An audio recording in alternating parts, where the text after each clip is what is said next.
Welcome to Boost Your Business English, the podcast that helps you communicate more confidently and effectively at work.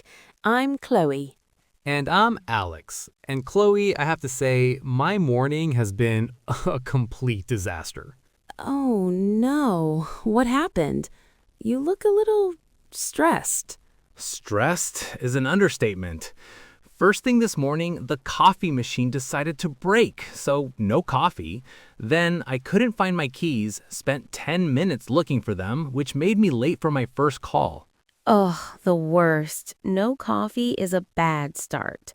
Exactly. And after that, I finally get to my desk, open my laptop, and 100 new emails. My whole plan for the day just went out the window. It feels like my entire daily routine was thrown into a blender. That sounds like a classic chaotic Monday. But you know, Alex, you just hit on a perfect topic for today's episode. We're going to talk about how to describe your daily routine in natural professional English. It's one of the most common topics for small talk at work. That's so true. When a colleague asks, "How's your morning going?" you need the right words to answer. It's fundamental for building relationships at work. So a huge thank you to all of you for clicking on this episode. We're going to give you the practical language you need to talk about your day with confidence. Exactly. Let's start with some key vocabulary and phrases. We'll break this down into 3 parts: time phrases, sequencing words, and common workplace phrases or collocations. We'll use our hear, repeat, and learn method. Ready, Alex? Ready. Let's do it. Okay, first up, time phrases. These help you structure your story. I'll say the phrase, leave a pause for you to repeat it, and then we'll explain it. First one, first thing in the morning. This means right after you wake up or as soon as you start your workday. For example, first thing in the morning, I check my emails. Right. It's the very start. Mid-morning. This is usually around 10 or 11 a.m., a great time for a coffee break. You could say, I usually have a team meeting mid-morning.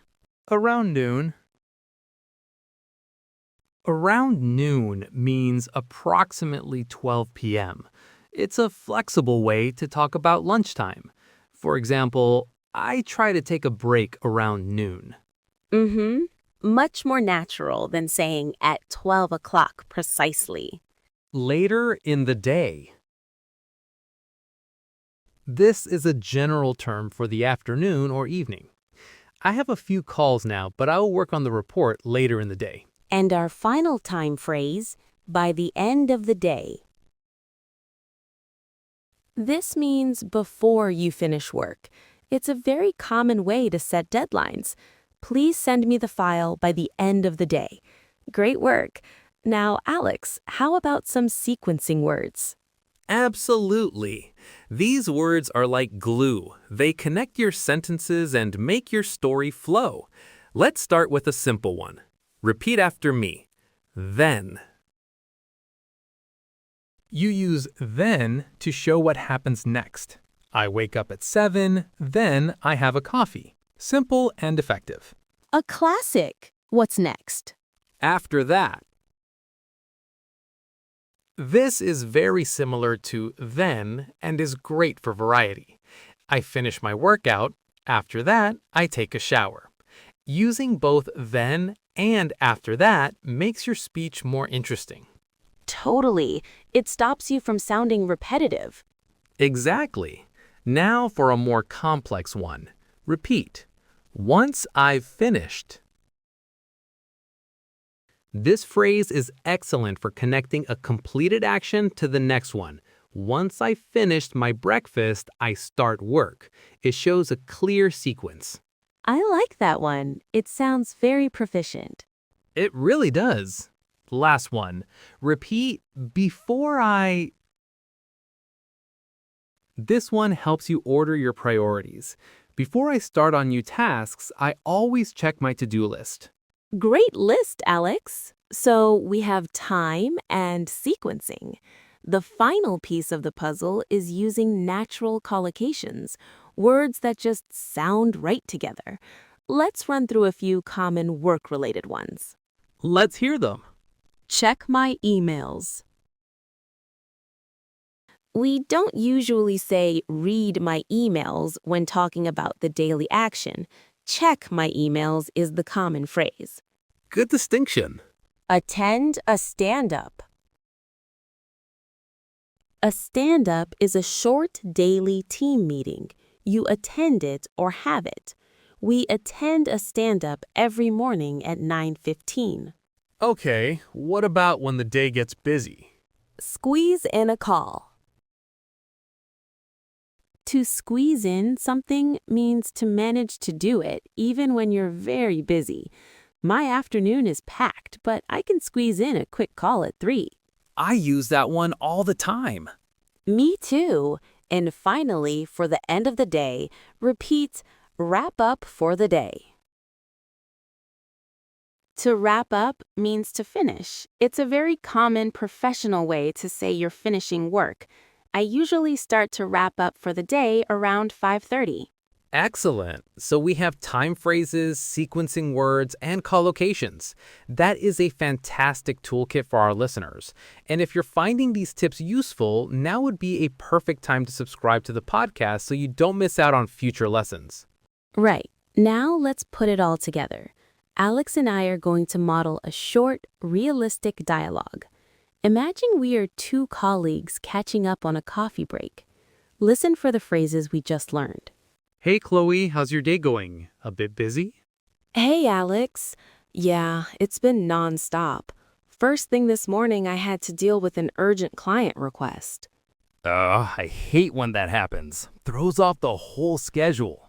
Exactly. After that, I had our team stand up, which ran a bit over, and I've been trying to check my emails ever since. What about you?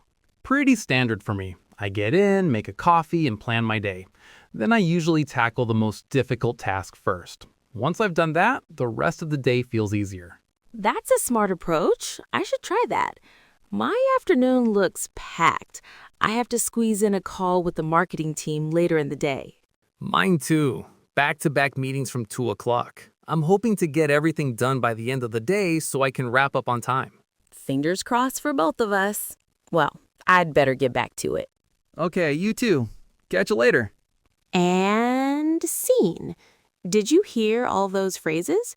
We used first thing this morning, after that, stand up, check my emails, then, once I've, squeeze in a call, later in the day, and by the end of the day.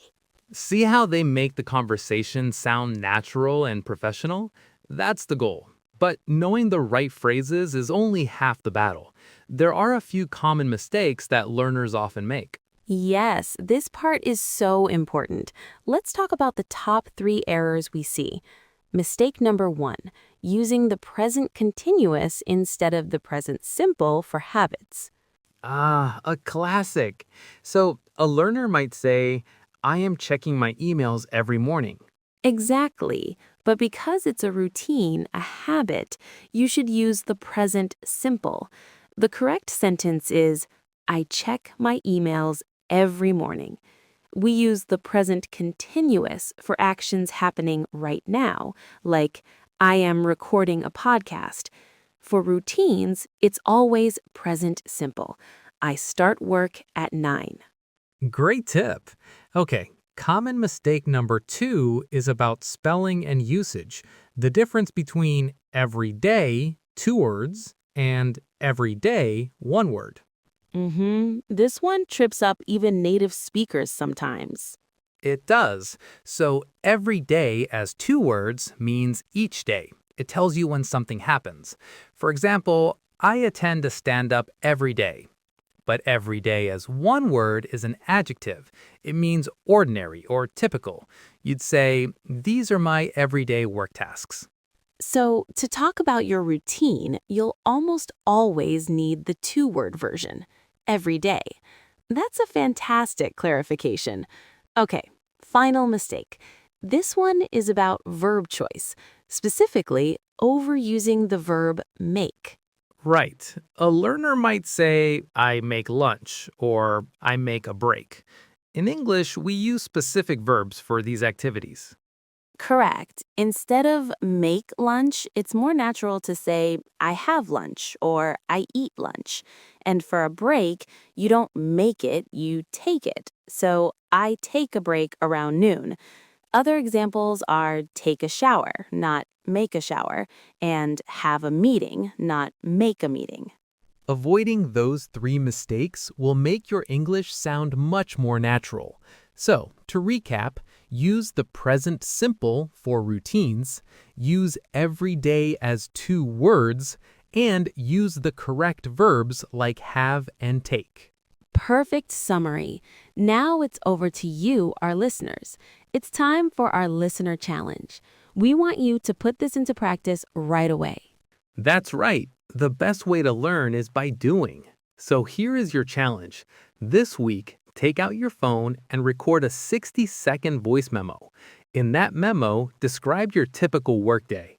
And the goal is to use at least 5 of the phrases we taught you today.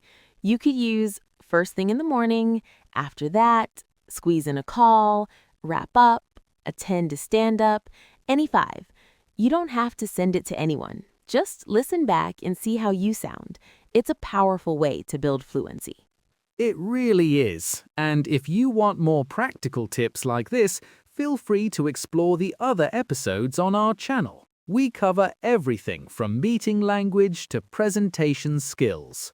We're coming to the end of our episode, but before we go, we have a fantastic resource for you. If you want to continue boosting your English, we've created the free Essential Business English Guide.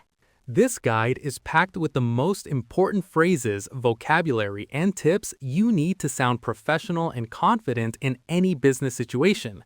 It's an amazing summary of core concepts. You can download it for free using the link in the description box below this podcast.